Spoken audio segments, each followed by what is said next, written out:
¿Qué tal? Buenas tardes a todos.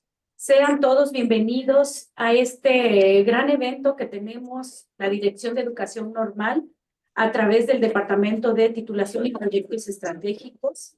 En este momento es muy grato para nosotros ver la cantidad de personas que nos están acompañando, todos importantes dentro del proceso de titulación de nuestros estudiantes normalistas. Tenemos quienes nos acompañan, subdirectores académicos, subdirectores administrativos, coordinadores de licenciaturas, miembros de la comisión de titulación. También tenemos entre nuestros acompañantes a los autores nobles que se integran a esta función como directores de documentos de titulación y docentes experimentados que tienen el interés de esta charla. Es que me convinieron para conectar un curso de la ley, pero lo que pasa es que la contraseña de maestros cambió. Nos sentimos complacidos de estar aquí reunidos. Les doy la más cordial bienvenida y a la vez le damos el uso de la voz al doctor Héctor Martínez Guerrero, nuestro director de Educación Normal. ¿Qué tal, maestros y maestras? Qué gusto saludarlos, saludarlas en esta tarde acá en la ciudad de Jalapa, una tarde muy fresca, muy agradable y me parece un marco bastante adecuado para tocar un tema de vital importancia en las actividades que pronto habrán de desempeñar. Agradezco la presencia de los directores, subdirectores administrativos, académicos, asesores, docentes, por supuesto la participación de las escuelas normales públicas y privadas. También quiero destacar la presencia del doctor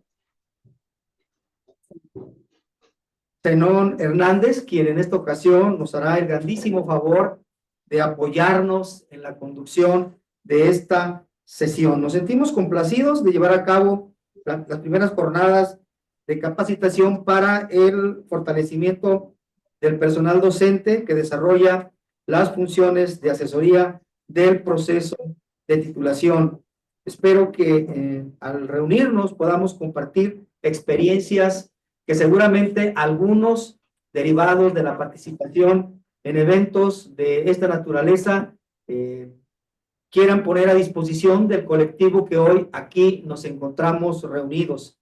Hablar de una tesis de investigación siempre puede resultar un tema leccionador, porque cada uno de nosotros, o los que hemos tenido la fortuna de participar en procesos de esta naturaleza, sabemos sobre las complicaciones que significa no solamente el planteamiento del problema, definir objetivos, justificar una tesis, construir un marco teórico, sino sobre todo construir un aparato metodológico que responda a los intereses de quienes realizaremos una actividad de este tipo. También quiero aprovechar para saludar y agradecerles a mis jefes de departamento, al maestro Víctor Manuel Domínguez, al maestro Guillermo Esquerret, a la maestra Jocelyn y por supuesto la maestra Karina junto con su equipo de colaboradores que siempre están pendientes de las actividades que realizamos aquí en la Dirección de Educación Normal, fortaleciendo el trabajo no solo de un departamento, sino acuerpando los eventos que permitan tener un acercamiento muy particular o muy especial con todas las figuras importantes, tanto de las normales públicas y privadas. Reitero, el propósito fundamental es tener un acercamiento que nos permita fortalecer las actividades de asesoría, que muy pronto habrán ustedes de realizar. Y sin más preámbulo, le cedo el micrófono al doctor Zenón. Adelante, doctor.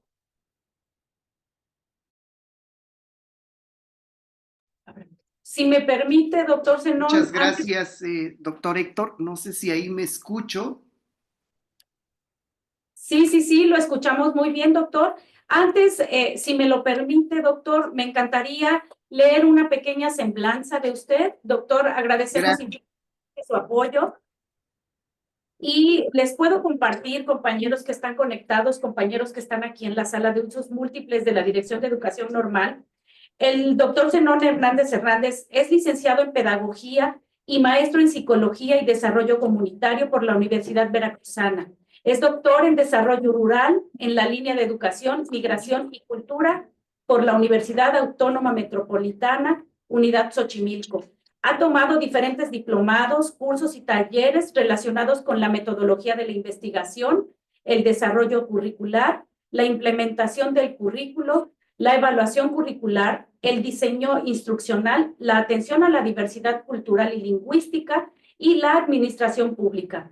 También se ha desempeñado como docente de licenciatura, de maestría y de doctorado en instituciones públicas y particulares. Ha sido asesor, lector y sinodal de documentos de titulación desde el 2005 en los niveles de licenciatura, maestría y doctorado.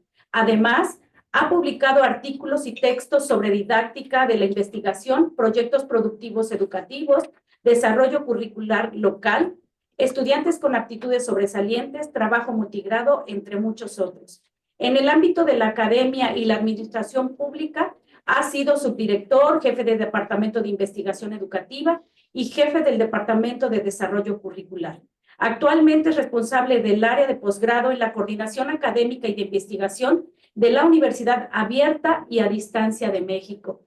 Doctor, para nosotros es un honor que hoy nos acompañe y que nos comparta un poco o un mucho de su experiencia. Creo que todos los que estamos aquí reunidos, tanto los que están de manera virtual como los que estamos presencialmente, estamos complacidos y dispuestos a escucharle atentamente. Quiero iniciar agradeciendo a la Dirección de Educación Normal, al doctor Héctor, a la maestra Karina, a la maestra Tere, que hizo favor de contactarme, y desde luego agradecerles a todas y todos, porque lo que vamos a estar conversando el día de hoy es producto de la construcción conjunta, es producto de los interaprendizajes construidos a lo largo de los talleres que he tenido la posibilidad de compartir con ustedes, ya sea como facilitador, como aprendiente. Creo que ha sido muy grato. En ese sentido, un agradecimiento a todas y todos quienes están en este momento aquí y quienes han contestado el formulario, que ha sido la base para poder estructurar lo que les voy a estar compartiendo. En lo que voy iniciando, no sé si maestra Karina es posible que me puedan ayudar compartiendo la presentación. Espero que eso aligere un poco acá mi conexión y podamos escucharnos, pueda compartir con ustedes y pueda escucharles también. Quiero también hacer este agradecimiento a nombre de la Universidad Abierta y a Distancia de México, específicamente de la Coordinación Académica y de Investigación y el área de posgrado en la que me encuentro actualmente. Como bien lo externaban en la invitación, doctor Héctor, el trabajo interinstitucional entre las instituciones de educación superior nos parece fundamental para poder continuar aprendiendo entre nosotros. Si le podemos pasar a la siguiente, por favor. El tema que vamos a estar conversando es la construcción de la tesis de investigación como modalidad de titulación en las escuelas normales. Yo recuerdo hace ya varios años que tuve la oportunidad de conocer el trabajo de las escuelas normales. Fue precisamente para poderles acompañar y al mismo tiempo, como lo he venido diciendo, poder aprender sobre el tema de la tesis. Creo que la tesis es algo que a mí en particular me apasiona, es algo que me ha representado muchos retos, pero también muchos aprendizajes, y en específico en el caso de las escuelas normales, creo que la tesis de investigación es una de las modalidades más requeridas, porque se considera que la construcción de conocimiento es fundamental para el proceso de formación. En la siguiente, por favor, y si podemos pasar de una vez a la siguiente, porque ya inicié con los agradecimientos. Estos serían como algunos de los tópicos sobre los que estaríamos conversando. En principio, el punto de partida desde los planes de estudio 2022 que Me parece que sí marca varias diferencias con los planes anteriores. Afortunadamente he tenido la posibilidad de poder interaprender con ustedes estos procesos de titulación desde los planes anteriores a 2012, los planes 2012, el plan 2018 que ya están casi cerrando y el plan 2022 que está en un proceso de desarrollo y que en este momento están precisamente con el proceso de titulación. Después platicaríamos un poco sobre la construcción de la tesis como la posibilidad de pulir las capacidades docentes. Este concepto de capacidades docentes, que es uno de los ejes en la nueva escuela mexicana y en los planes de estudio 2022, aquí lo estoy planteando como capacidades docentes. Posteriormente abordaríamos cómo plantear el tema de investigación, cómo problematizar el uso crítico de la teoría, la perspectiva metodológica y cerraríamos con la construcción de explicaciones. En el cuestionario, alguien de ustedes decía que sería bueno tener una estructura de la tesis, creo que está en las rutas críticas que ya me han compartido y que seguramente han compartido con ustedes.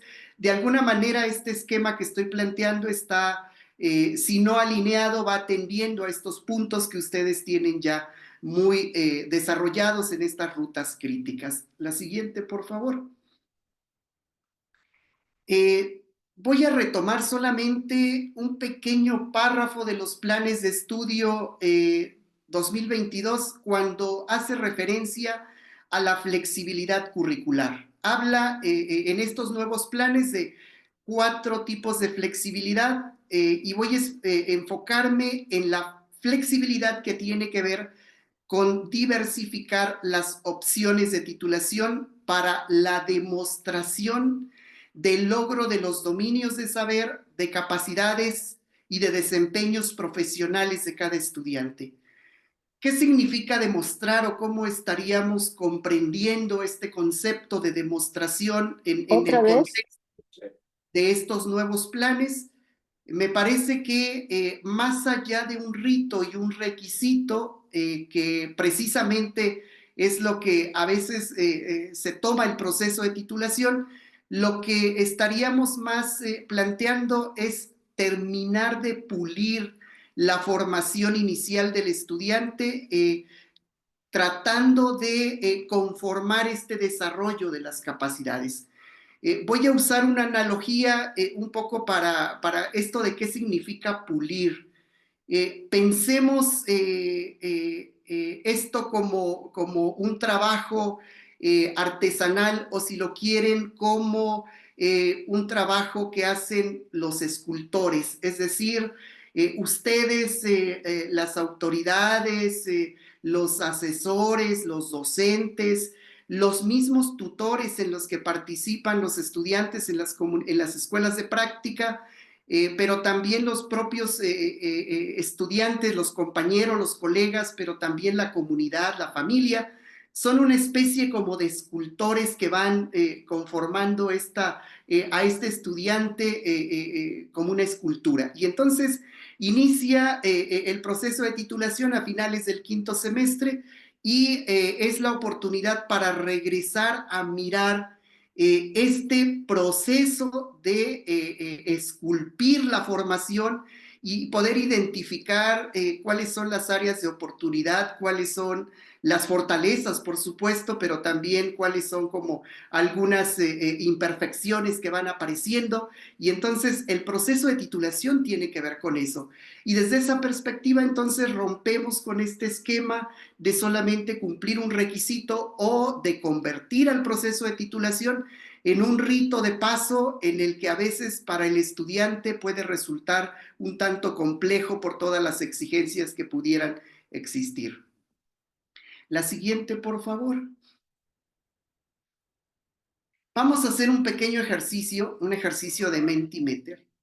Les voy a pedir de favor que puedan escanear el QR que está aquí en la pantalla y también quien me está ayudando con la proyección, si de favor puede copiar el link y pegarlo aquí en en el chat de Zoom. Lo pueden hacer directamente desde su teléfono. Creo que esta es una de las aplicaciones que más se utiliza. Y les voy a pedir de favor que escriban 3 palabras o frases cortas de máximo 25 caracteres que refieran a qué son las capacidades para nosotros. ¿Qué estaríamos entendiendo por capacidades? Vamos a dar unos 3 minutos. Y para continuar, voy a tratar ahora yo de compartir desde acá la nube de palabras. Espero que sí sea posible. Dejamos ahí unos 2 minutos más para que puedan ustedes escanear el QR. El ejercicio consiste en que podamos escribir 3 palabras o frases cortas de máximo 25 caracteres sobre qué son las capacidades para nosotros. Yo he mirado en un ejercicio que me han compartido que este es un tema que se ha estado conversando, se ha estado desarrollando, se ha marcado la distancia con respecto a las competencias.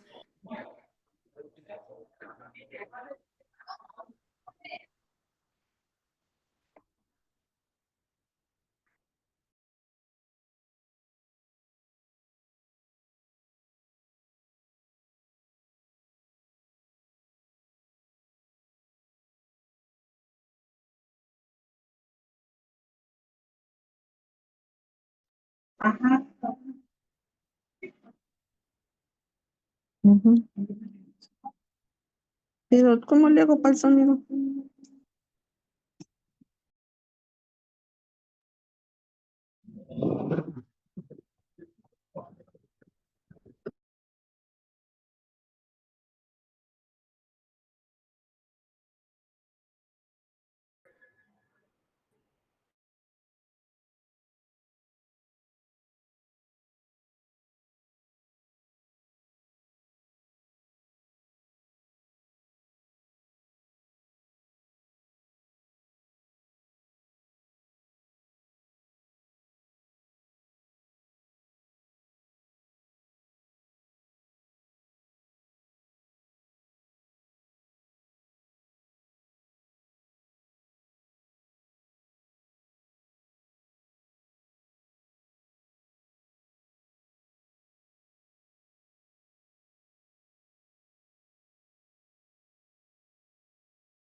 Muy bien, muchas gracias. Muchas gracias por sus respuestas. Es interesante cómo en el centro aparecen habilidades, hay una relación, sí, de las capacidades con las habilidades. De hecho, hay algunos autores que hacen ese planteamiento. Actitudes, efectivamente, tiene que ver con actitudes, tiene que ver con el uso del conocimiento, tienen que ver con la experiencia. Efectivamente, el planteamiento que hacen algunos autores, como por ejemplo Martha Nussbaum, refiere a que algunas de estas capacidades son innatas, y entonces esto nos enfrenta a una complejidad en el campo de la educación. O sea, cómo trabajar con esto, ¿no? Pero también podemos encontrar en los márgenes referencias, por ejemplo, a toma de decisiones. Efectivamente, o sea, tienen que ver con eso, con la toma de decisiones, tienen que ver con lo que podemos hacer. Esto está excelente, esto se acerca a lo que voy a plantear enseguida, que es la perspectiva de Paul Ricoeur, en este libro Caminos del Reconocimiento, en el capítulo La fenomenología del hombre capaz. Con lo que nacemos, efectivamente, ya decía, tienen esta parte de esta característica de lo innato, tienen que ver con dominios, efectivamente, tienen que ver con contextos, y en este sentido el contexto de la comunidad es un elemento fundamental, tiene que ver con oportunidades, tiene que ver con la puesta en práctica. Efectivamente, implican tomar esta parte de implementar, de aplicar. Hay algunos autores que las relacionan con las competencias. Efectivamente, me parece que el planteamiento de Perrenot sobre las competencias es el que más se acerca a esta perspectiva de capacidades. Tiene que ver con facultades para hacer, tiene que ver con emociones, desde luego que sí tiene que ver con emociones. Son formas concretas de poner en práctica los aprendizajes, los conocimientos. Excelente. Tiene que ver con talentos, desde luego, o sea, desde luego que estamos hablando ahí de talentos, de destrezas, las capacidades se desarrollan también, o sea, en este sentido también podemos desarrollarlas, aunque decíamos que algunas de ellas son innatas. Me llama la atención el énfasis que colocan, por ejemplo, en esto de que implica esta habilidad para poder realizar, para poder hacer. Creo que en ese sentido agradezco mucho las respuestas que han colocado en este ejercicio. Voy a dejar de compartir ahora para ir a la siguiente diapositiva y poderles platicar un poco cómo podemos abordar el tema de las capacidades desde la perspectiva de Ricoeur. Si podemos pasar a la siguiente. Muchas gracias. Esta es una perspectiva hermenéutica, fenomenológica, que es la formación de Ricoeur. Y si bien es cierto, no hay una seriación de las capacidades, no hay como tal niveles, eso sería una contradicción para la propia base teórica desde la que se están fundamentando, pero sí podemos hablar a lo mejor de inicios, procesos y de alguna manera puntos de llegada. Y en ese sentido, entonces, nos plantea como una capacidad el poder decir. Es bien interesante cómo Ricoeur retoma un planteamiento de Austin que refiere a poder hacer cosas con las palabras. Y en la educación, el lenguaje es fundamental porque todo lo que hacemos lo hacemos con el lenguaje y el lenguaje de alguna manera tiene que tener algunas características que permitan que esto sea posible. Significa también poder hacer que los otros hagan de manera reflexiva y libre. Esta es una característica de las capacidades a diferencia de las competencias, el ejercicio de la libertad. Si bien es cierto, el planteamiento de Perrenot puede acercarse a esto, lo que resaltan, por ejemplo, Nussbaum, lo que resalta Ricoeur es este ejercicio libre. Y este ejercicio libre precisamente implica, para el caso de la tesis, de los documentos de titulación, poder parafrasear, poder escribir de manera crítica y reflexiva. Algo que leía en el cuestionario, en la encuesta, era un poco esto a lo que nos enfrentamos. De pronto los estudiantes copian y pegan y nos presentan avances y nos enfrentamos a un problema de plagio, nos enfrentamos al problema de la construcción del conocimiento. Este poder decir implica precisamente esta capacidad de poder escribir de manera reflexiva, de manera libre, de manera autónoma, pero también de manera ética. Una siguiente capacidad tiene que ver con poder hacer. Poder hacer significa pasar del discurso a la práctica reflexiva. Significa, en el caso de la investigación, saber leer la realidad. Por ejemplo, hay algunos autores que dicen que los problemas pueden estar dados o bien pueden ser construidos. Esto es algo que nos plantea Sánchez Puente. Sin embargo, a mí me parece que todos los problemas de investigación tendrían que ser problemas construidos. Los problemas están en las aulas, los problemas están en la comunidad, están en la práctica, están en los diálogos, están en la interacción, pero no son problemas evidentes. Los problemas no se nos presentan de manera explícita y nos dicen, aquí está, aquí estoy, yo soy el problema. El problema hay que construirlo. Ese es el reto. Eso significa poder hacer. En este sentido, entonces, significa también aprender a investigar. Una siguiente capacidad implica poder narrarse o poder contarse. Y los diarios de campo, las autobiografías, las historias pueden ser un elemento interesante para poder ir construyendo los procesos de investigación, pero no son suficientes. Es necesario establecer relaciones, es necesario analizar, es necesario autocriticarse, es decir, se requiere un trabajo epistemológico.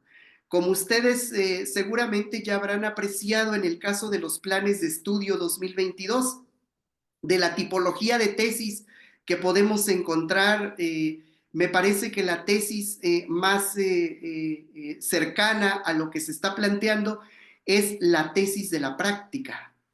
Podría ser a lo mejor también la tesis sobre la práctica, es decir, sobre la práctica de los profesores de la escuela de práctica, sobre la práctica de los estudiantes, sobre la práctica de los padres de familia, pero siempre esa práctica de los otros tiene que servirle al estudiante con la compañía de los asesores como una especie de espejo para poder mirarse en la práctica de los otros.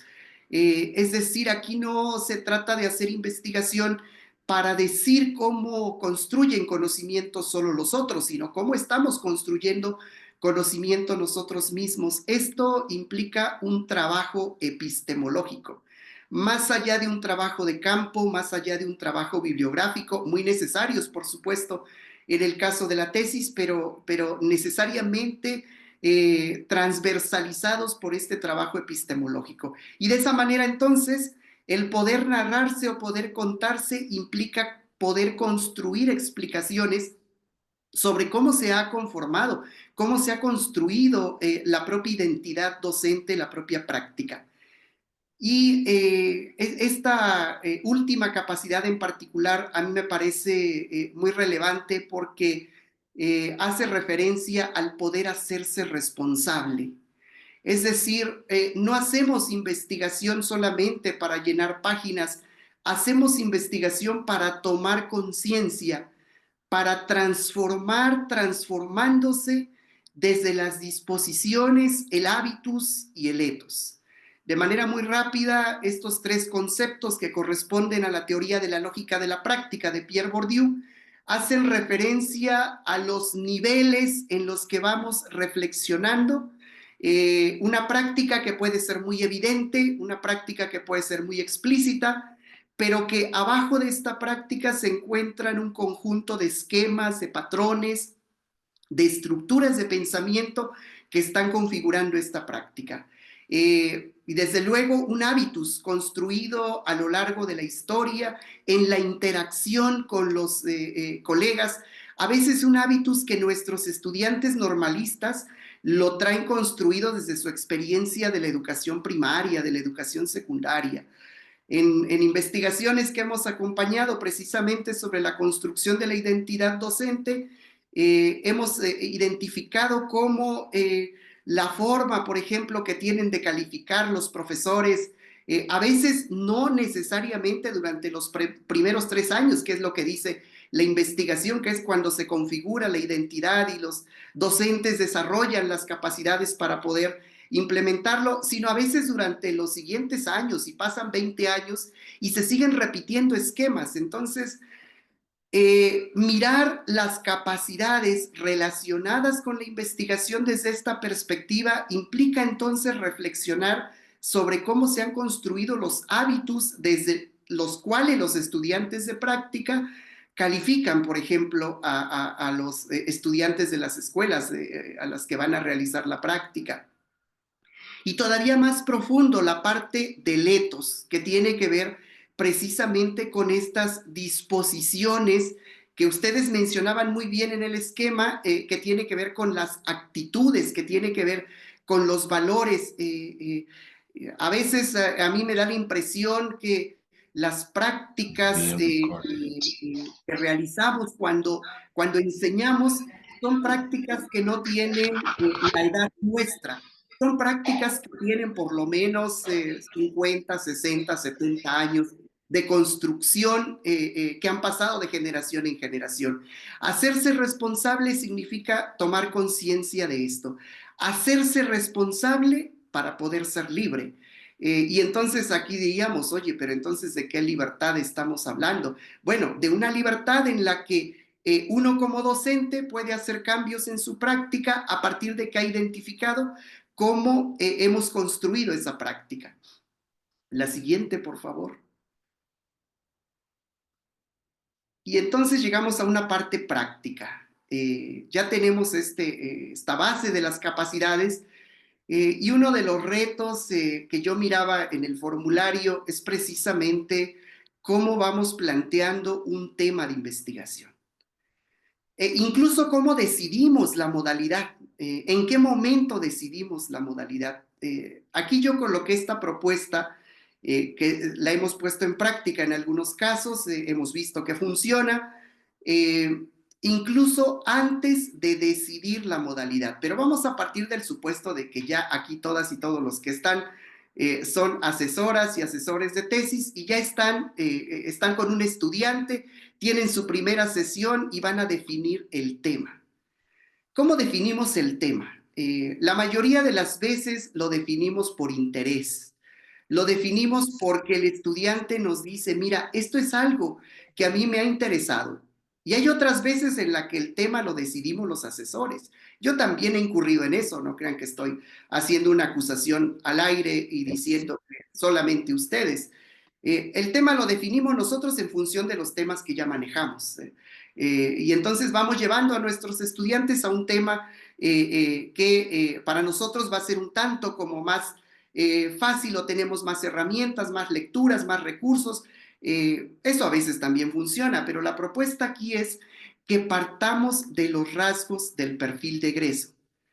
En algún momento hay que valorarlo, si es previo, si es paralelo, si es posterior, pero no tan posterior a la carta de exposición de motivos, hacer un ejercicio en el que las y los estudiantes en una tabla puedan colocar todos los rasgos del perfil de egreso de la licenciatura en la que se encuentran y en la siguiente columna puedan ir registrando incidentes críticos.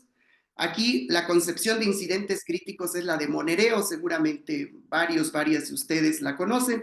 Yo de manera muy rápida voy a decir que un incidente crítico es una situación que nos desestabiliza cuando estamos en la práctica, por ejemplo, el problema que tenía ahora para conectarme, cuando de pronto un estudiante nos hace una pregunta sobre la que no tenemos respuesta, pero además ni tendríamos por qué contestarla.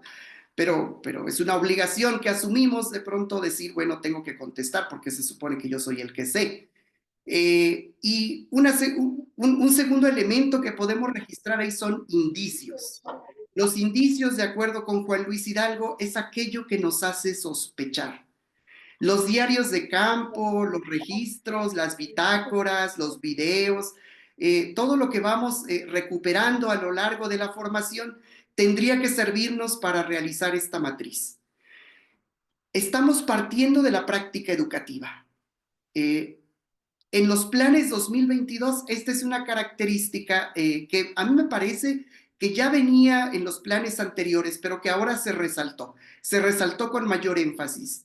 Estamos con este ejercicio identificando cuáles son los rasgos del perfil de egreso en los que como docentes, como futuros docentes, necesitamos todavía afinar algunos detalles, precisar algunas cuestiones.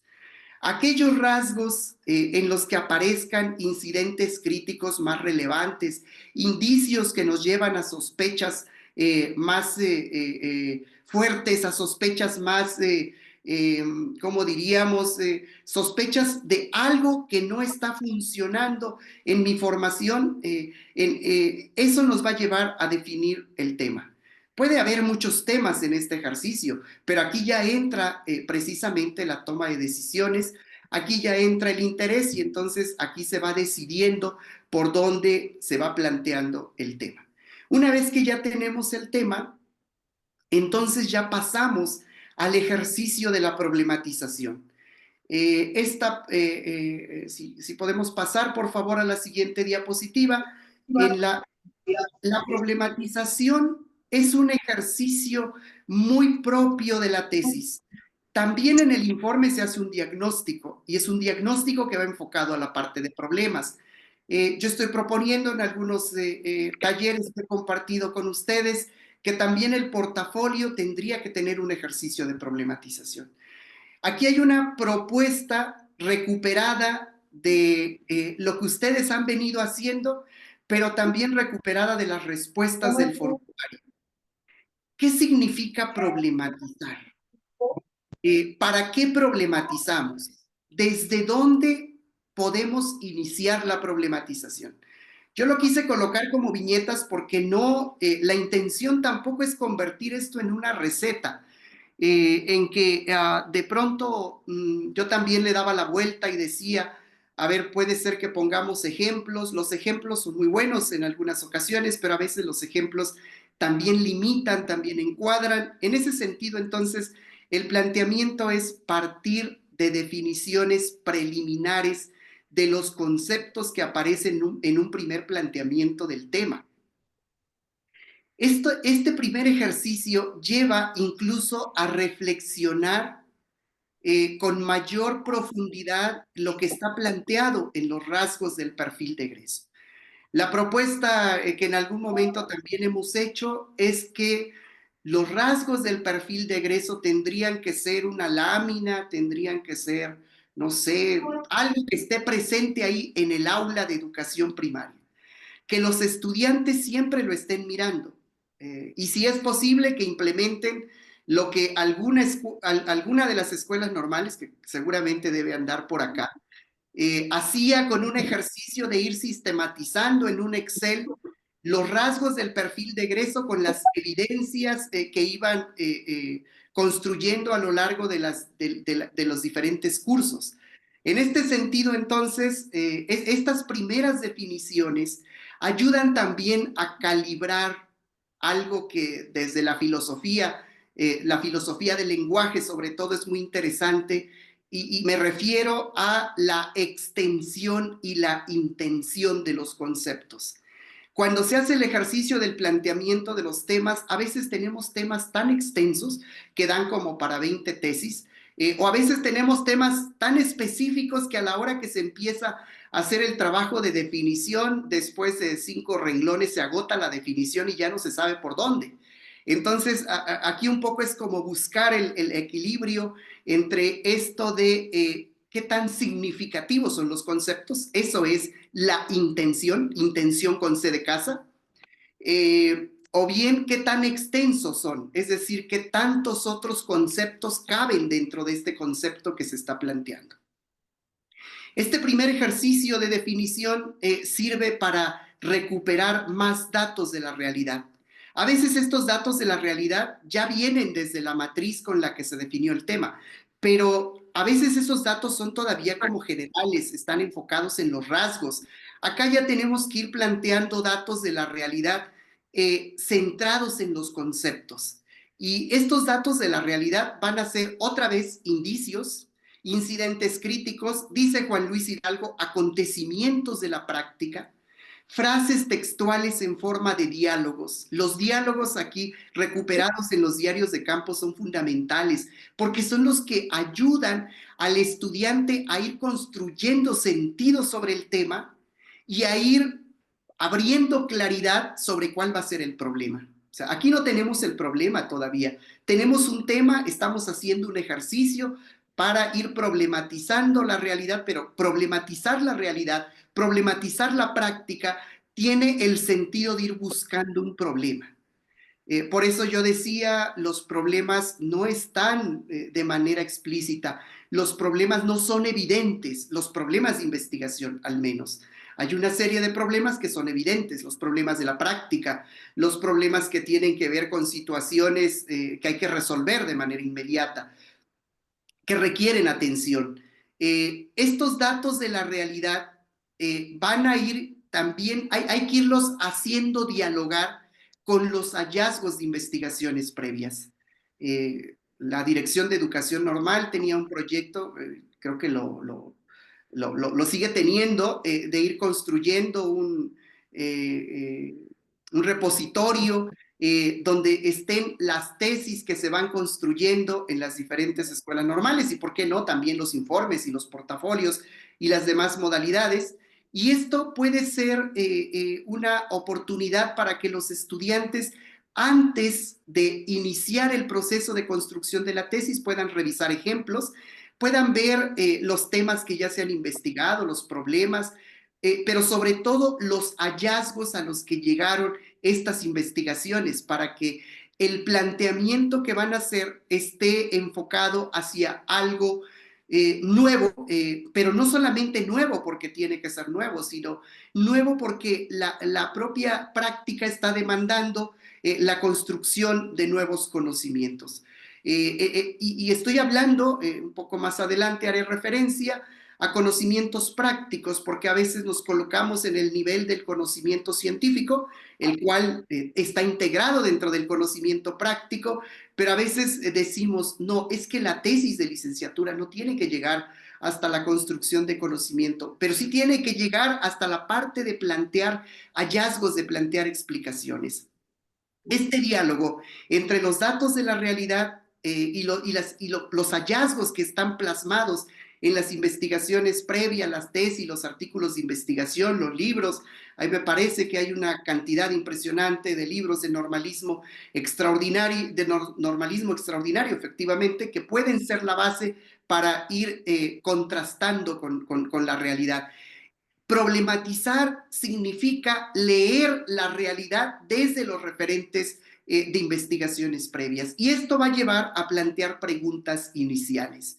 Un ejercicio de problematización, y coincido aquí con lo que dice alguien en el cuestionario, dice, no tengo mucha experiencia en la tesis. Bueno, no tengo experiencia, pero sí creo que una forma de poder ir asesorando es a través de preguntas. Y efectivamente, las preguntas que planteamos los asesores son fundamentales para los estudiantes, pero aquí también algo que tenemos que hacer, que tenemos que propiciar, que desarrollar, es la habilidad del estudiante para plantearse preguntas. En otro curso que estuvimos trabajando con la maestra Tere sobre el tema de la lectoría y sinodalía, trabajábamos la parte de las preguntas, y este es un ejercicio súper interesante porque de pronto nos damos cuenta cómo es necesario trabajar una didáctica de la pregunta. Como dice Paulo Freire en su libro, una pedagogía de la pregunta. Estas preguntas iniciales de la problematización van a ser, como dice Juan Luis Hidalgo, preguntas a veces un tanto románticas. Preguntas a veces un tanto prejuiciosas, pero son necesarias. No podemos dar el salto del tema, por ejemplo, a la pregunta de investigación, si no nos hacemos una serie de preguntas que van articuladas a los datos de la realidad, a las investigaciones previas, y entonces podemos ir cerrando la problematización con una estructura analítico-conceptual, como lo plantea Juan Luis Hidalgo, o como me lo dijeron en algún taller de las escuelas normales hace, ya tiene muchos años, yo creo que como 7, 8 años, me dijeron, es que eso que tú dices que es la estructura analítico-conceptual, es lo que nosotros le llamamos organizadores gráficos, y en el cuestionario ustedes lo plantearon, por ejemplo, como árbol de problemas. Es necesario poder ir esquematizando el texto de la problematización, que puede ser un texto de 5, 6, 7, 8 cuartillas en una estructura analítico-conceptual que debe contener acontecimientos, que debe contener procesos, que debe contener sujetos, aunque más adelante voy a plantear una nueva denominación para los sujetos, pero bueno, el concepto de sujeto de Juan Luis Hidalgo, retomado de Semmelman, es así como central, y que al mismo tiempo la estructura analítico-conceptual debe dar cuenta del contexto. El ejercicio de problematización es un ejercicio de problematización situado en el contexto de la escuela en la que se está realizando o se va a realizar la investigación. Y a la par, esta estructura analítico-conceptual tiene que mostrar relaciones entre los conceptos. Esas relaciones entre los conceptos son las que nos van a servir para plantear el problema, la pregunta, los objetivos y continuar con el proceso de construcción de la tesis. Si podemos pasar a la siguiente, por favor.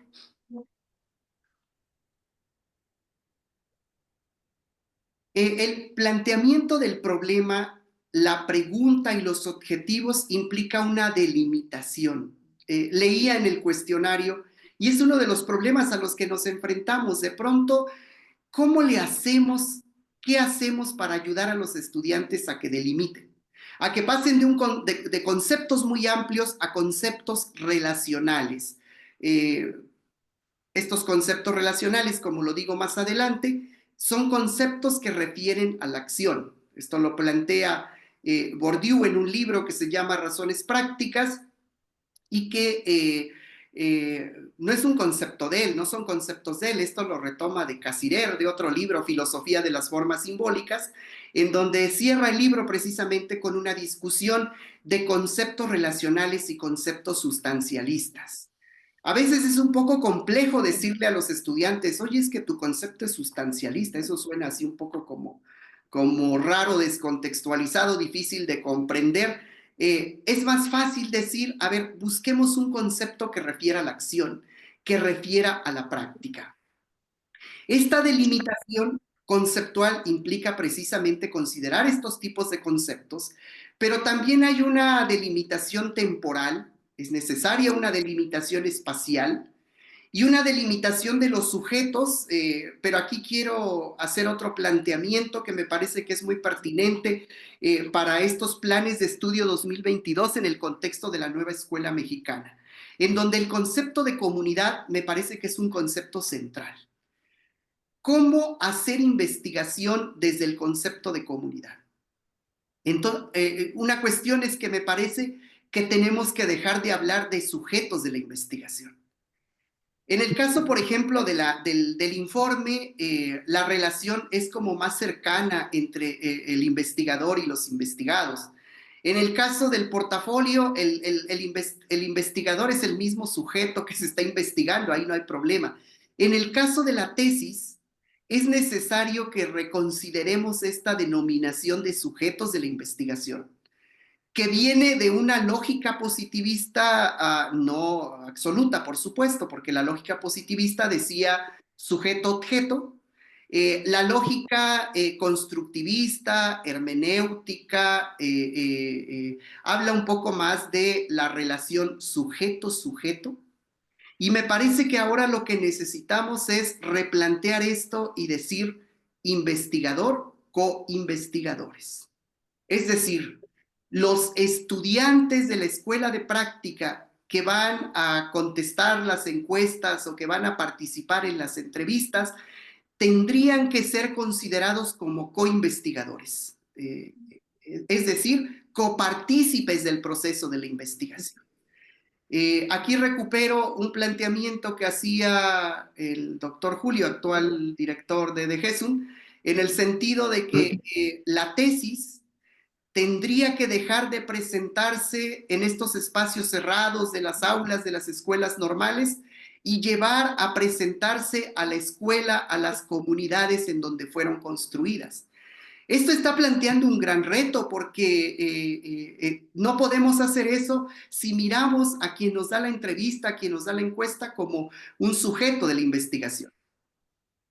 En el caso de la tesis, el problema de investigación tiene que referir por ello a la necesidad de construir conocimiento práctico. ¿Qué es el conocimiento práctico? De acuerdo con Usher y Bryan, en un libro que se llama La educación de adultos, teoría, práctica e investigación, tiene que ver con la articulación del conocimiento científico, porque nuestros estudiantes están trabajando con conocimiento científico, lo que está planteado en los textos, lo que está planteado en los artículos, pero este conocimiento científico articulado al conocimiento técnico, al conocimiento de la didáctica, al conocimiento de los recursos materiales y desde luego al conocimiento ético. Y aquí yo me atrevo a agregar a lo que plantean Usher y Bryan desde una perspectiva de la nueva escuela mexicana. El conocimiento tiene el sentido de humanizar. Y entonces tendríamos que preguntarnos, ¿el planteamiento del problema de investigación es un planteamiento que está llevando a la construcción de conocimiento que humaniza? ¿Qué significa esto de humanizar?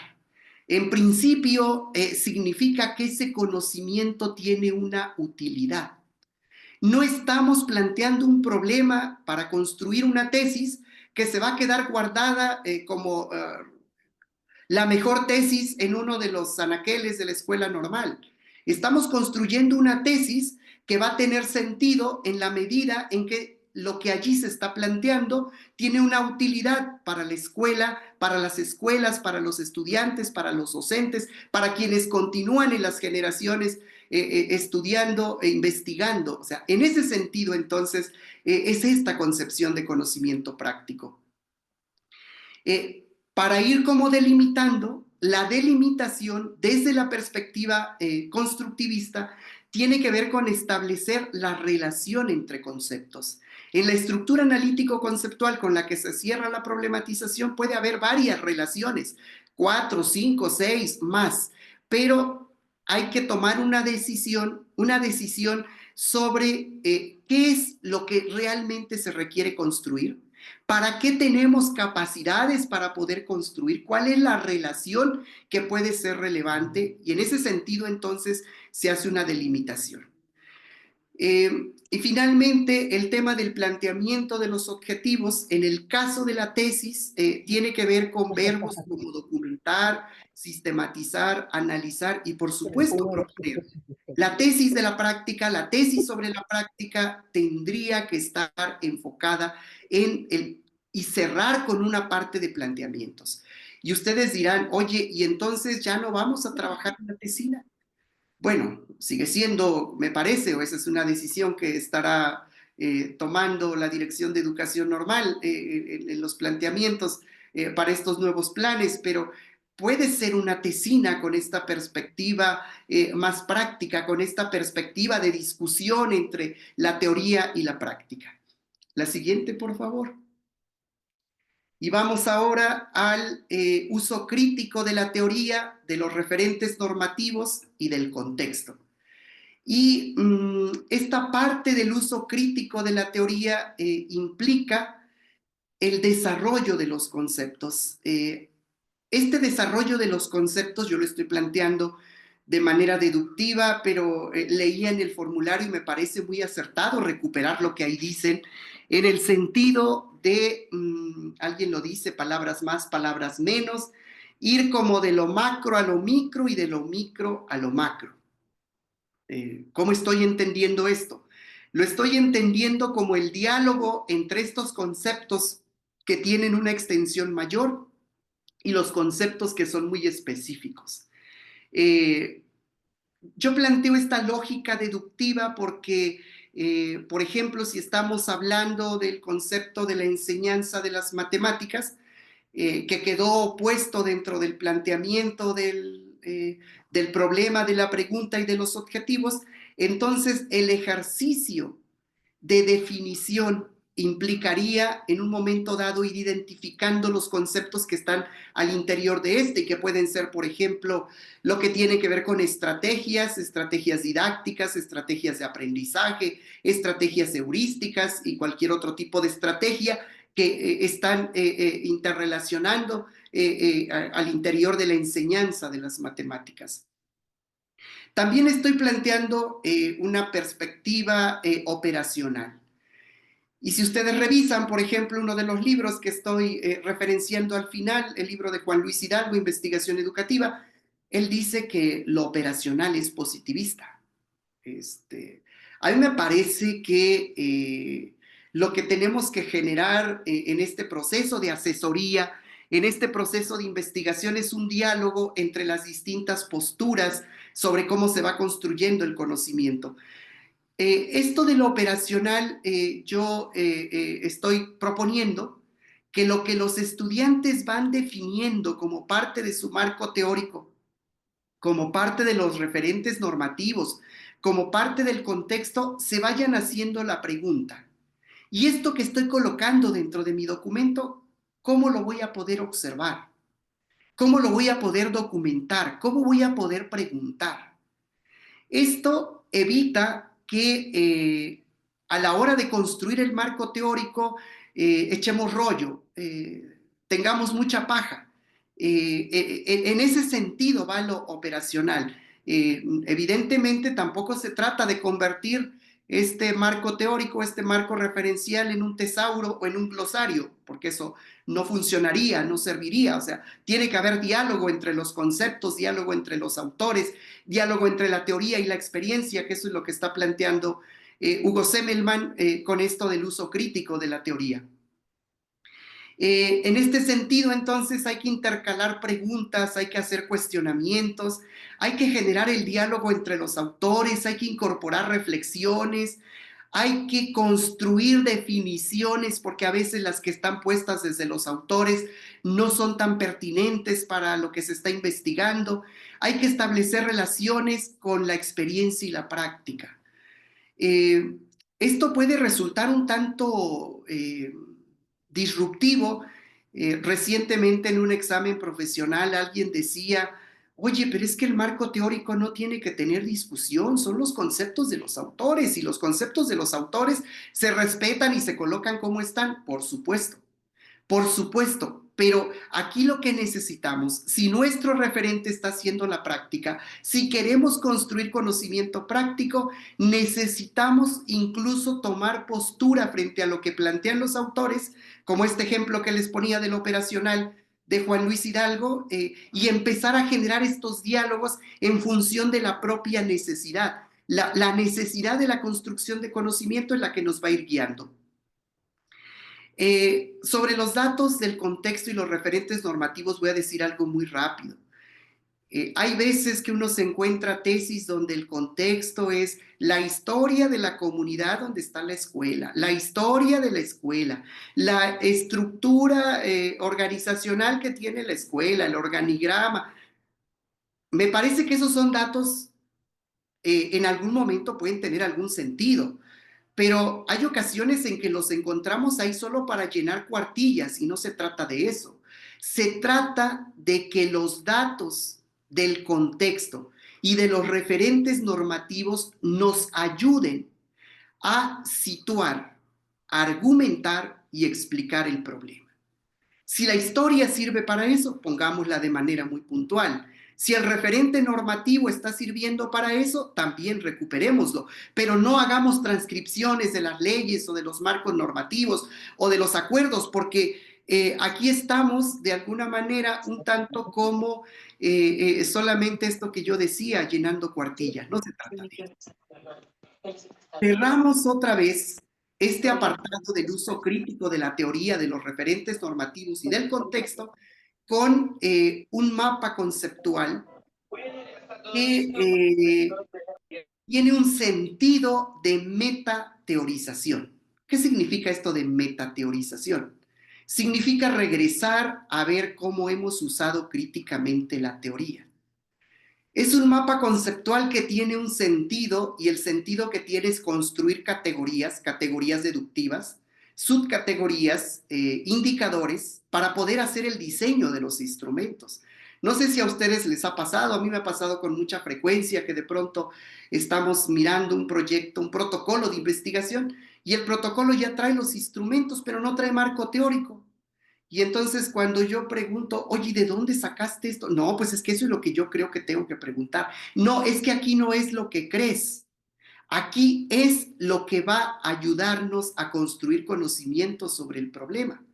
Y la teoría nos sirve para eso. Los referentes normativos nos sirven para eso. Los datos del contexto nos sirven para eso. No se trata solamente de llenar 30 cuartillas de marco teórico y decir, mira, este es el marco teórico. ¿Cuál es el sentido del marco teórico? Yo creo que algo que ayuda mucho, bueno, y lo hemos visto también en la práctica, es que los estudiantes tengan un panorama de estas rutas críticas que se están compartiendo, porque les van ayudando a saber hacia dónde van. Puede ser que están en el proceso de sufrimiento de la problematización, aunque a veces resulta un ejercicio también muy atractivo y muy grato problematizar.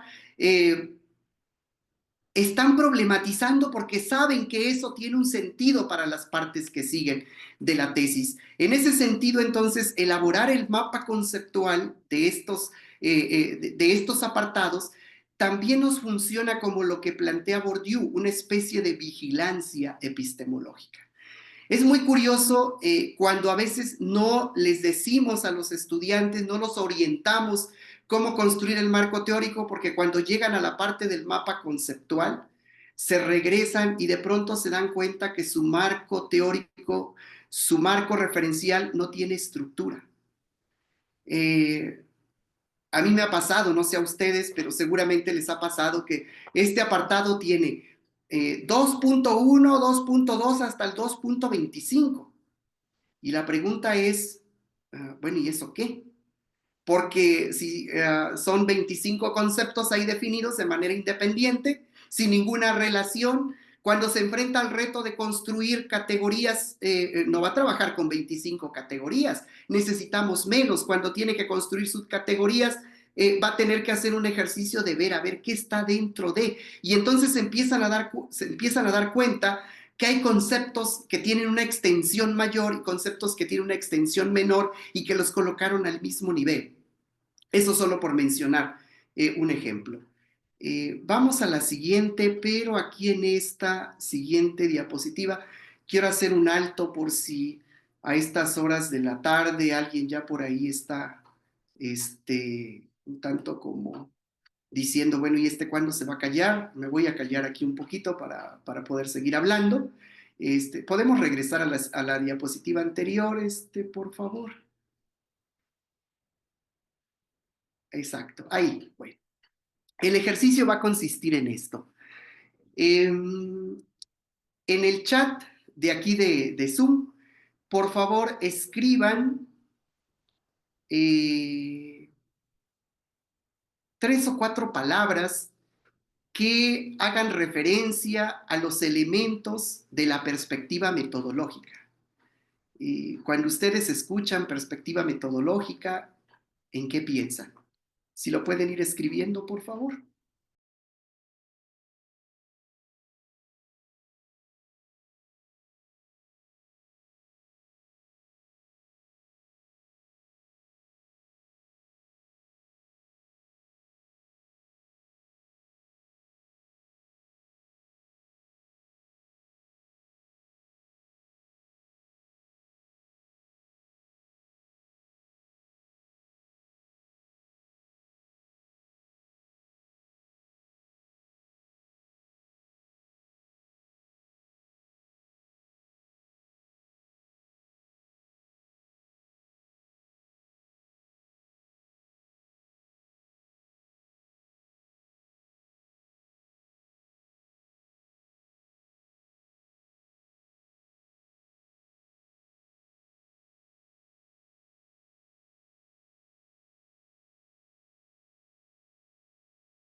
Muy bien, para continuar, porque ustedes sigan escribiendo, por favor, sus respuestas. Ahí yo voy a ir recuperando algunas. Muchas gracias, maestra Karina, que me comenta que al final tenemos el espacio de preguntas. Yo espero que tengan varios cuestionamientos de lo que estoy diciendo y los estaremos contestando. Voy a ir leyendo o voy a ir recuperando así de manera muy rápida qué es la perspectiva metodológica y ahora sí, de favor, ya podemos pasar a la siguiente diapositiva. Creo que la mayoría de las respuestas tienen que ver con la forma como hemos trabajado la metodología de manera convencional. Y no es que nosotros hayamos querido trabajarla así, sino así nos lo han planteado. Incluso algunas universidades, algunos posgrados, ya está como estructurado y tiene que aparecer tipo de metodología, método, técnicas, instrumentos, población, muestra, análisis. Y creo que con eso se termina la metodología. Voy a recuperar algo que por aquí alguien dijo. La metodología es razonamiento, es creatividad, es procesos. La metodología tiene un sentido.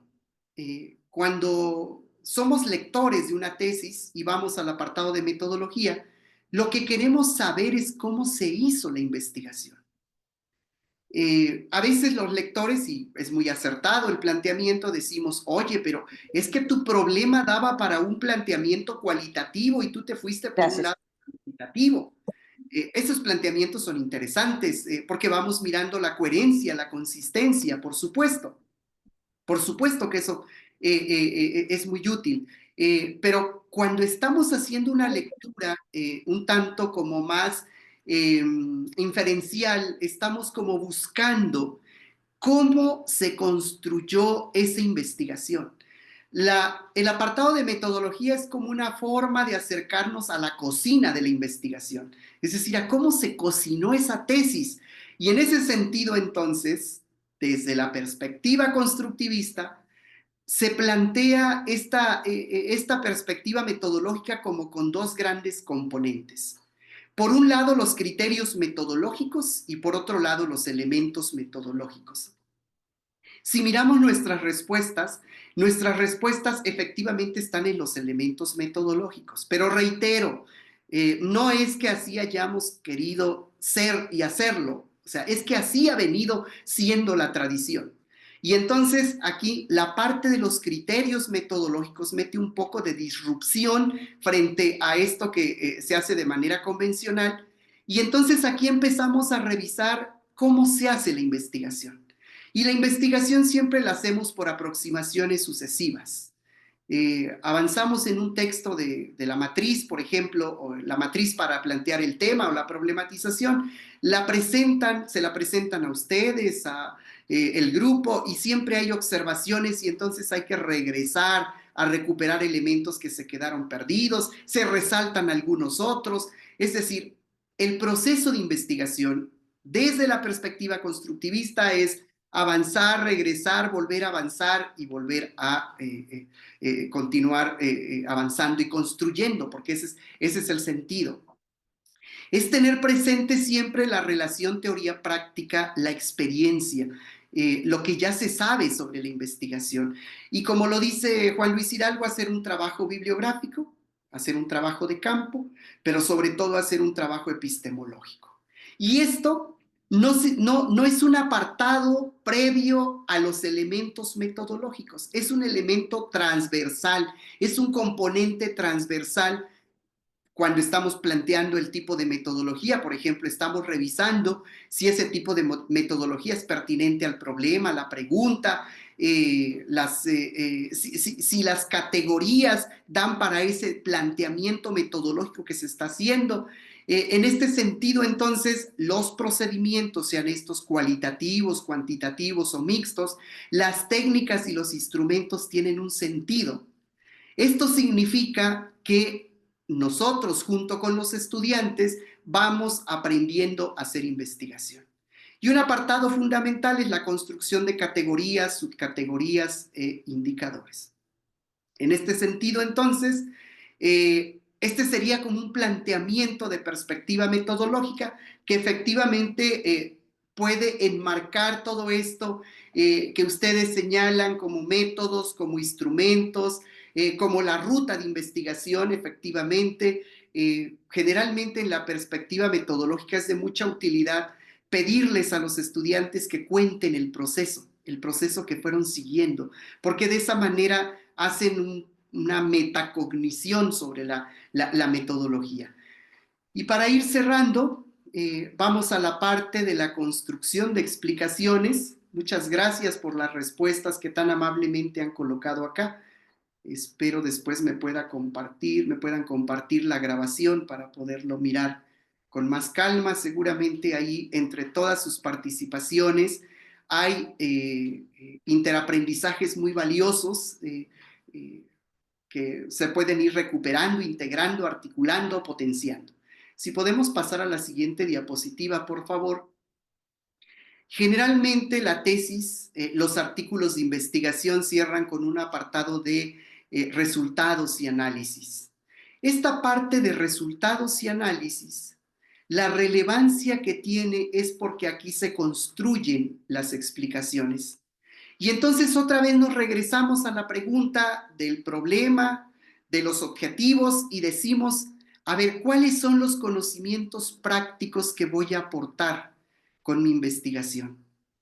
Esto implica, y aquí viene una sugerencia que creo que nos ha ayudado mucho, es además de todos los, bueno, no se trata de llevar más diarios, me parece que los estudiantes llevan una especie de diario, de bitácora, y pueden tener un apartado dentro de ese diario que podría ser como una especie de diario del investigador, en donde va documentando como todo aquello que le va llamando la atención a lo largo del proceso. Aquí se aplica una metodología para la construcción de explicaciones, pero a veces nos sucede, cuando estamos haciendo la investigación, que confirmamos algunos de los hallazgos, algunas de las ideas que surgieron durante el proceso. En ese sentido, entonces, hacer un procesamiento cuantitativo, cualitativo de la información, utilizando matrices, haciendo codificación con algunos softwares. Aquí yo solo puse ejemplos de lo cualitativo, pero seguramente ustedes tendrán más elementos de lo cuantitativo, procesamientos estadísticos, tratamientos estadísticos y demás. En ese sentido, este ejercicio que se hace de sistematización, de procesamiento de los datos, tiene una herramienta sugerida en este caso desde la perspectiva de Juan Luis Hidalgo como estructuras sintético-explicativas. Hicimos esquemas para problematizar, hicimos esquemas en la parte del marco referencial y ahora cerramos con otros esquemas que articulan los hallazgos que se vienen construyendo a lo largo del proceso. Y se recuperan también los aprendizajes en torno al problema y a la metodología. Es decir, hay aprendizajes que tienen que ver con lo específico de los rasgos del perfil de egreso, que esa es la parte de ver la formación. O sea, la tesis se cierra otra vez regresando al origen, a lo que se identificó como necesidades, para ver qué tanto lo que se construyó me da herramientas para resolver estas situaciones, para atender estos problemas y demás. Se hace una reconstrucción también de aprendizajes metodológicos, porque lo que esperamos es que estos estudiantes, y sí lo debo reconocer, o sea, lo debo reconocer a estudiantes normalistas que me he encontrado en los posgrados, por ejemplo, de maestrías, doctorados, traen estas herramientas metodológicas, esos aprendizajes que fueron construyendo, les son muy útiles en los procesos posteriores. Ese es un elemento al que tendríamos que estarle apostando, pero también tendríamos que estarle apostando a que nuestros egresados, los egresados de las escuelas normales, sean investigadores de su propia práctica. Y si son investigadores de su propia práctica, entonces van a promover la investigación como estrategia didáctica en sus aulas. Si aquí desarrollamos en ellos la capacidad de investigar en esta perspectiva que planteo, la capacidad de investigar significa desarrollar también la parte afectiva, la parte emocional, si hicimos que la investigación fuese atractiva, fuese interesante, es casi seguro que lo van a llevar a sus estudiantes. Yo creo que aquí tenemos que revisar, y lo digo por mi propia cuenta, y lo digo aplicado a mi propia práctica. Seguramente aquí hay colegas con quienes hemos compartido seminarios de tesis, elaboración de tesis y demás, y seguramente habrán dicho, oye, pero eso que tú dices lo planteas muy complejo a la hora de podernos acompañar. Ahí es donde yo digo que los maestros, los docentes, los asesores, los que trabajamos la investigación, a veces nos parecemos un poco, sin demeritar, no quiero ofender a nadie, pero nos parecemos, por ejemplo, a los docentes de matemáticas o de física, y de pronto lo mostramos como algo muy difícil, algo muy complejo, y en realidad me parece que ahí es donde tenemos que hacer el cambio de paradigma, ahí es donde tenemos que hacer la ruptura. De mi parte, esto sería lo que estaría comentándoles. De verdad, agradezco mucho esta oportunidad de poder conversar con ustedes a través de este espacio. Me es muy grato verles aquí en la pantalla, algunos sus caras, a otros sus nombres. Creo que mi paso por Normales fue un paso muy grato, varios años, y ahora tener la oportunidad de poder regresar y poder conversar con ustedes, todavía es mucho más grato. De verdad decirles que esto que he compartido, esto que he comentado, si es producto de los autores, si es producto también del planteamiento de mis asesoras, Selene Álvarez y Sonia Comboni, en la maestría y en el doctorado, pero mucho también de lo que he dicho es producto de los diálogos, de los cuestionamientos, de las pláticas, de las preguntas que ustedes me han hecho, y también de los talleres en los que he tenido la oportunidad de participar como aprendiente, porque esto es así, o sea, esto es así. De verdad que estoy muy agradecido. Muchas gracias, doctor Héctor, maestra Karina, maestra Tere, muchas gracias a todas y todos. Vamos a pasar a un espacio de preguntas o de comentarios, no necesariamente preguntas, también pueden hacer comentarios. Adelante, muchas gracias. Gracias, doctor, por su participación. Realmente nos llevamos muchas reflexiones, aprendizajes, tips que nos van a orientar a los docentes que ya tienen experiencia, y con muchas ideas para los noveles que realmente se están incursionando de manera inicial en esta gran tarea de asesorar los documentos de titulación. Efectivamente, este proceso de titulación es el despliegue de todas las capacidades que nosotros podemos ir contribuyendo a desarrollar en el transcurso de la formación de los estudiantes. Maestra Tere Mejía, ¿tendrá usted preguntas que nos pudiera ayudar a compartir el doctor Zenón a responder? Sí, buenas tardes a todas y todos los presentes. Siempre es un gusto seguir aprendiendo de usted, doctor Zenón. En este caso sobre la construcción de la tesis de investigación. Y me uno a uno de los comentarios que comentan que es un placer escucharlo. Y también agradecen su intervención. Una de las preguntas que exponen es: ¿existe una regla para la estructura del título de la tesis? Sí. Sí. Bueno, creo que, gracias maestra Tere, muchas gracias, escucharla y saludar aquí a la maestra Jocelyn, que miro aquí, y me apena no poder mencionarles por los nombres, pero de verdad les envío un abrazo fuerte a todas, a todos, y a quienes miro aquí en la pantalla, seguramente son los nuevos jefes de departamento. No hay una fórmula. Incluso el planteamiento del tema, el primer planteamiento del tema puede ser tan extenso como se requiera. ¿En qué momento empieza a aparecer la fórmula? Cuando ya hay que llenar el acta de titulación, y antes las actas de titulación eran impresas y entonces había un espacio ya delimitado. Ahora yo he visto que con las actas de titulación electrónica esto se flexibiliza. ¿Qué es lo que sí tenemos que cuidar con el título? El título es algo que se va a estar reconstruyendo a lo largo de todo el proceso. Pero desde el inicio el estudiante debe tener un título, termina su matriz y tiene ya un tema, el título del tema, por así decirlo. Estoy hablando del título del tema. Continúa con la problematización y replantea ese título. Va al marco teórico, al marco referencial y el título se replantea. Y luego está trabajando la parte de la construcción de explicaciones y necesita regresar. Pero aquí algo que sí tenemos que hacer es, bueno, yo digo a veces obligar, pero no es obligarlos, sino siempre pedirle al estudiante, oye, ¿cuál es tu título?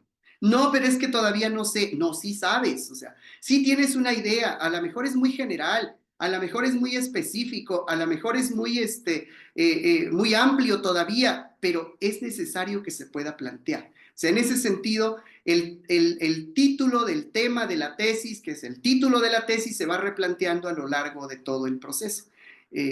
Ayuda mucho que el estudiante lo tenga incluso ahí pegado en la pared, en donde estudia, en donde hace en donde escribe, porque eso le va permitiendo ir estructurando de manera articulada, sistemática, consistente. Doctor, hay una segunda interrogante en este sentido. Si hay un número de caracteres limitado para el título de la tesis.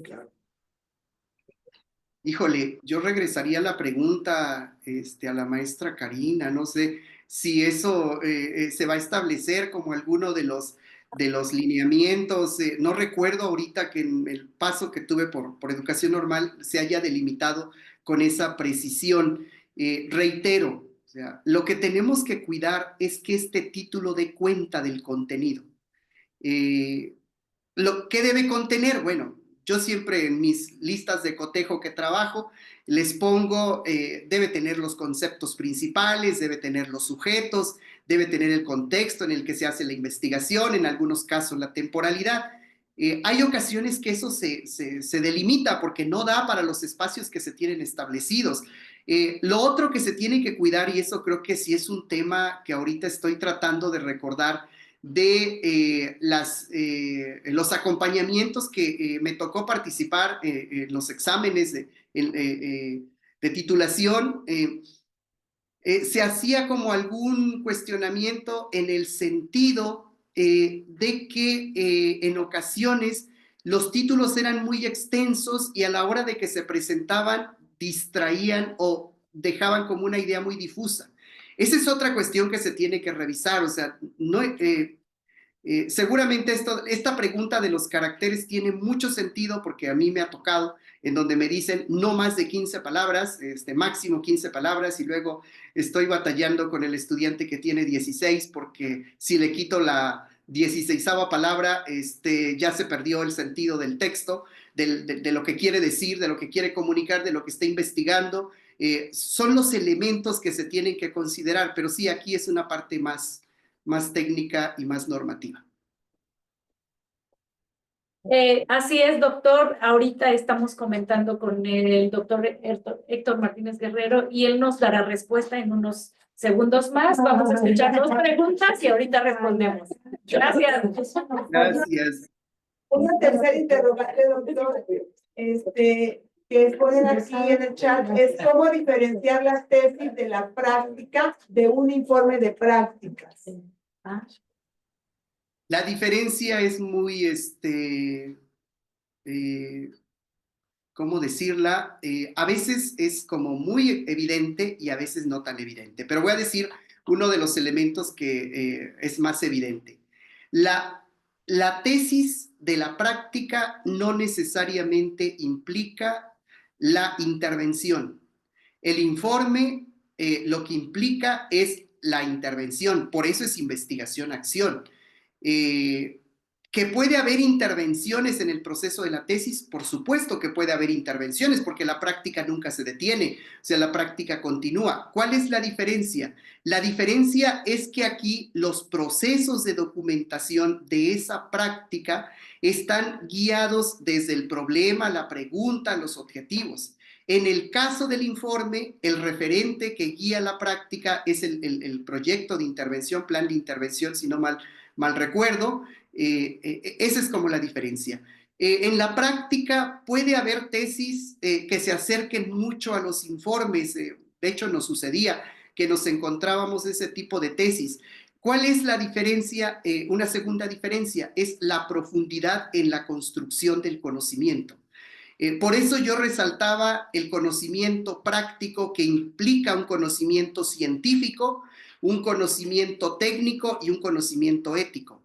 No quiere decir que el informe no tenga conocimiento científico, por supuesto que puede tener aproximaciones al conocimiento científico, pero el énfasis en el informe está puesto en el conocimiento técnico. Acá lo ponemos en el conocimiento científico.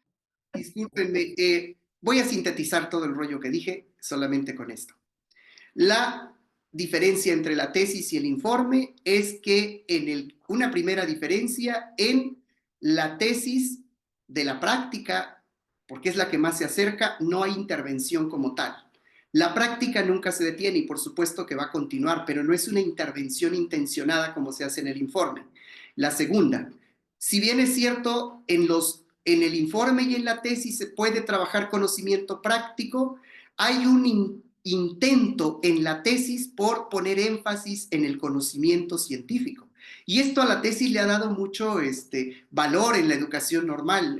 Yo he visto las decisiones, cómo se toman, si es tesis, es informe, tiene que ver con esto. A diferencia del informe, en donde el énfasis está puesto en lo técnico. Lo ético está presente en los dos. Eso fue lo que dije. Perdón, mil disculpas. Gracias, doctor. Efectivamente, solo para abonar un poquito a la respuesta que usted nos ha hecho favor de compartir, el informe de prácticas prácticamente abona a la transformación de la práctica del estudiante. El objeto de estudio es el mismo estudiante que analiza sus capacidades, sus saberes y desempeños y de ahí transforma su práctica. Y la tesis de investigación efectivamente es una exploración, una indagación de todo lo que tenemos en la literatura y él aporta una parte del conocimiento. Gracias, doctor. Tenemos mucho más preguntas que se han ido acumulando en el chat. No sé si estemos en posibilidades de contestar una o dos más y estaríamos cerrando, por favor. Maestra Tere, si nos compartes. Una pregunta más, doctor, es ¿cuáles son las mejores estrategias para buscar y seleccionar bibliografía relevante? Bueno, primero analizar el tipo de fuentes, las fuentes que son más confiables. Y las fuentes confiables para los documentos de investigación son las que se encuentran en repositorios y que tienen características de documentos de investigación. Es decir, que incluyen dentro de su cuerpo del texto la metodología. Esto es muy importante de poderlo mirar, porque siempre hemos dicho información confiable, pero ¿cuál es la confiable? O les hemos dicho a los estudiantes, no Rincón del Vago, no Buenas Tareas, pero ¿qué es lo que no tiene Rincón del Vago y Buenas Tareas? Que decimos que no. La segunda es información, conocimiento actualizado, vigente. Creo que en los últimos 5 años hemos tenido un exceso de información y de conocimiento que de pronto entramos y encontramos 20,000 artículos sobre un tema, sobre un concepto. El uso, por ejemplo, de los operadores booleanos ayuda mucho a delimitar. Una vez que ya tenemos como los artículos seleccionados, las referencias bibliográficas, que en el caso de la tesis, pues de pronto yo digo que no debo dar recetas, pero creo que soy muy dado a darlas. Ya tienes 30 referencias y entonces, a ver, hay que hacer una selección y ir revisando los resúmenes, por ejemplo. Y entonces eso nos ayuda, Porque algo que sucede cuando se está haciendo la búsqueda, y no sucede solo en la licenciatura, sucede en los posgrados, es que de pronto uno empieza a buscar sobre un tema, se encuentra un artículo de 15, 20 cuartillas y le emocionó tanto la lectura que ya ahí se nos fueron 2 horas leyendo. Y el problema es que nuestros estudiantes, creo que nosotros tampoco tenemos como mucho tiempo, entonces tenemos que focalizar las lecturas. Y luego voy a recuperar lo que dijeron en el cuestionario, fichas de trabajo, y ahí hay una serie de recursos tecnológicos que nos ayudan para ir organizando la información, Mendeley, Zotero, el mismo Word, o sea, creo que en ese sentido puede ayudarnos. Y voy a llegar hasta la parte de cómo hacer dialogar los autores, porque ese es uno de los temas. Cómo ir referenciando. Nos hemos encontrado con muchos casos de plagio y es un plagio no intencional, no consciente. El estudiante nos dice, oye, es que yo no plagié. No, pero mira, aquí está el software y dice que hay una coincidencia del 60%. Sí, pero yo no plagié. Bueno, tenemos que enseñar a parafrasear, tenemos que enseñar a analizar los textos, tenemos que enseñar a hacer lecturas críticas, analíticas, inferenciales y todas estas que plantea Juan Luis Hidalgo, y creo que con eso tendríamos como un buen material, buenos insumos, les digo yo luego a los estudiantes, para que empiecen a redactar. A veces organizar esta información en matrices ayuda mucho también para ir identificando qué es lo relevante, qué es lo irrelevante, el planteamiento de preguntas, el construir interpretaciones al interior de estas matrices pueden ser de mucha utilidad. Creo que me preguntaron 2 y yo contesté 10. Muchas gracias, doctor. Una última pregunta, que si nos puede hacer el favor de responder. ¿Qué opina de las tesis elaboradas con herramientas inteligentes? Bueno, ese sería motivo de otra plática. En la universidad estamos trabajando un material sobre la integridad académica. Yo, por ejemplo, que luego estoy a cada rato en la Ciudad de México, en el metro es la hora en la que entran los estudiantes de la UNAM y uno escucha, ay, dice, yo me quebré la cabeza tratando de comprender el texto. No, yo lo hice en 5 minutos con inteligencia artificial y el profe me puso mejor calificación que tú. O sea, es real, o sea, de pronto aquí lo que tenemos que hacer es trabajar mucho sobre la integridad ética. Voy a decir nada más así una cosa muy sencilla, que tiene que ver con la citación y la referenciación. En la universidad estamos escribiendo un texto precisamente sobre esto y casi nunca se nos dice que citar y referenciar tiene que ver con construir conocimiento.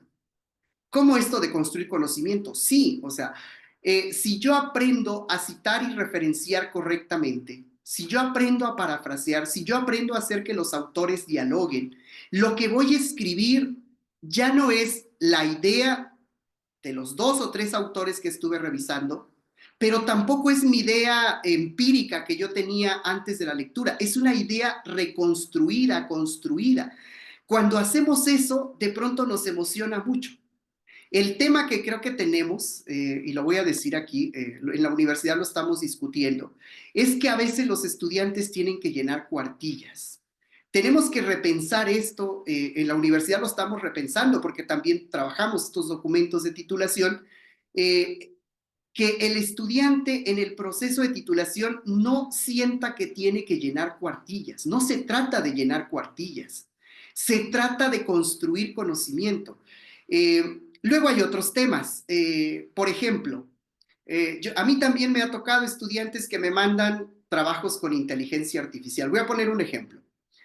Un caso de un estudiante que su primer trabajo no le encontraba yo por dónde, una redacción con muchas dificultades y demás. Hablé con ella, le dije, oye, mira, esto lo tenemos que mejorar, hemos compartido unos proyectos de estos con la maestra Tere en la pedagógica, y después, a la siguiente entrega era un texto impecable.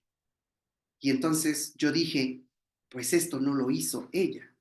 Y entonces tuve que platicar con ella. Esto se llama, en la literatura lo dice, que nosotros como lectores tenemos que ir siguiendo el proceso de desarrollo cognitivo que se refleja en la escritura de los estudiantes. Tenemos que mirar ese proceso. A veces no lo miramos porque la realidad es que tenemos muchas tesis también que asesorar, entonces estamos como maquilando tesis, pero no se trata de eso. Se trata de ir comprendiendo el proceso que van siguiendo. Y la redacción se mejora, por supuesto que se mejora también. O sea, se mira cuando alguien entrega una redacción de primera versión, a cuando entrega una de segunda, una de tercera y una de cuarta, pero es su estilo. O sea, se mira su estilo, ahí está el estudiante ahí presente, a cuando nos entrega esto otro. ¿Qué es lo que yo pienso al respecto? Pues pienso que tenemos que trabajar mucho en la integridad académica, pero también desde las universidades, desde las escuelas normales, tenemos que ir pensando ¿cómo le hacemos para que el estudiante no se enfrente al reto de llenar cuartillas? Porque cuando se enfrenta a este reto, busca la estrategia. Y hay ocasiones en las que de plano no nos damos cuenta como asesores. Entonces, tenemos que ir pensando en estas estrategias, tenemos que ir revisando esta parte. Eso sería. Muchas gracias, doctor, por su respuesta. Gracias, doctor. Efectivamente, hoy la inteligencia artificial nos alcanza, nos está tomando de la mano y es momento en que, y sobre todo primero a los estudiantes, es momento en que los docentes también la tomemos de la mano como una herramienta de trabajo y no como un enemigo. No hay que satanizarlo, al final los jóvenes la están utilizando. Aquí lo importante es saber cómo la vamos a trabajar y cómo le vamos a permitir que se inserten los trabajos académicos. Efectivamente, la honestidad académica debe estar permeando ya en todas las escuelas, casi que de todos los niveles educativos, porque hasta los pequeños ya saben utilizar la inteligencia artificial como juego, como para hacer la tareita de la primaria o de la secundaria, y lo vemos ya efectivamente cuando estamos leyendo nuestros trabajos académicos como docentes de educación superior, y esa sensibilidad docente que te dice esto no es tuyo, esto es de alguien más. Entonces, efectivamente, digo, un comercial, el Departamento de Titulación y Proyectos Estratégicos, junto con todo lo que es la dirección y el EDINEM, estamos pensando también ya en un trabajo de lleno con la inteligencia artificial en las escuelas normales. Y bueno, tenemos tema como para toda la tarde. Sin embargo, nuestro tiempo está por vencerse. Le agradecemos infinitamente, doctor Zenón. Esto es solo una probadita en la que pues quedamos invitados a continuar los trabajos con la tesis de investigación. Doctor, hemos de comentarle, como lo decíamos al algún inicio, están conectados con nosotros y aquí en la sala, docentes experimentados, pero muchos docentes nobles que se están apenas incorporando a lo que es la asesoría, están, bueno, tratando de identificar lo que es una estructura de tesis, cómo se hace cada uno de los apartados, cómo se va conformando los capítulos. Efectivamente, el título es un tema que ahorita vamos a tratar un poco. Entonces, realmente quedamos convidados, doctor. Hay en el chat, mencionaban un poco sobre el tema de la grabación. Sí, buscaremos la manera de tenerlo colgado en alguna red social o en algún material electrónico para hacer que todas las escuelas estén en disposición, si usted nos lo permite, para que todos podamos seguir consultando, porque en una sola escucha, pues creo que no nos queda todo de primera mano, como una película. Lo vimos que en una primera versión, lo volvemos a ver y tenemos otra parte de la película y etcétera. Entonces, agradecemos infinitamente, doctor Zenón, agradecemos todo lo que nos comparte el día de hoy.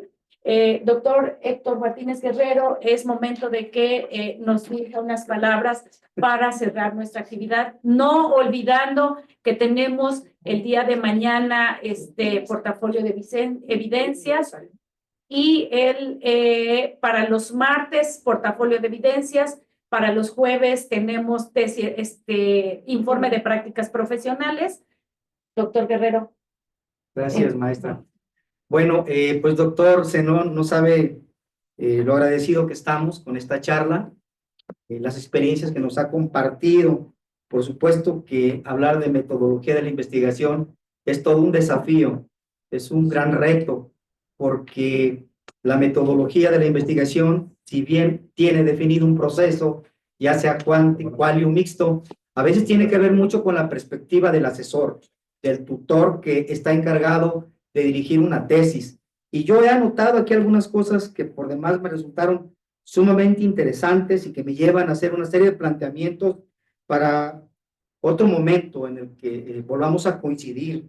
Y uno de sus planteamientos es saber si los normalistas deben de hacer tesis para demostrar sus capacidades o es un ejercicio de reflexión, como usted dijo, de pulir su proceso formativo. Creo que gran parte de los problemas que se enfrentan en la educación superior son las tremendas normativas, doctor, que tienen todas las escuelas, que establecen las reglas, los criterios, el número de página, el número de palabras en el tema, la manera en la que debe de problematizarse, que a veces en lugar de facilitarnos el trabajo a los que somos tutores, asesores o incluso lectores, nos complican la vida. Por eso valoro mucho la oportunidad que tenemos de compartir con usted esta experiencia. Yo le cuento, también he trabajado muchos años en temas de investigación, de metodología, de asesoramiento, y siempre me quedo con eso, que de cada tesis hay algo importante que aprender. Hoy su participación ha sido por demás elocuente y creo que nos abre la puerta, doctor Zenón, para volverlo a invitar en otro momento cuando su tiempo se lo permita y darle continuidad a este trabajo en el que ahora estuvimos aproximadamente 120 y tantos maestros, directores, asesores, interesados en escucharlo. Por mi parte, infinitamente le agradezco su participación en esta invitación que le formuló la Dirección de Educación Normal y a nombre de los que integran el Departamento de Titulación y la propia dirección, queremos compartirle este reconocimiento que me voy a permitir leer. La Secretaría de Educación de Veracruz, a través de la Subsecretaría de Educación Media Superior y la Dirección de Educación Normal, otorga el presente reconocimiento a Zenón Hernández por su valiosa participación impartiendo la conferencia magistral La construcción de la tesis de investigación como modalidad de titulación en escuelas normales en modalidad virtual, contribuyendo así a la jornada de capacitación para el fortalecimiento del personal docente que desarrolla las funciones de asesoría del proceso de titulación. Jalapa, Veracruz, a 17 de febrero de 2025 y lo suscribe su servidor. Agradecido, le enviamos desde acá un reconocimiento muy especial. Muchas gracias.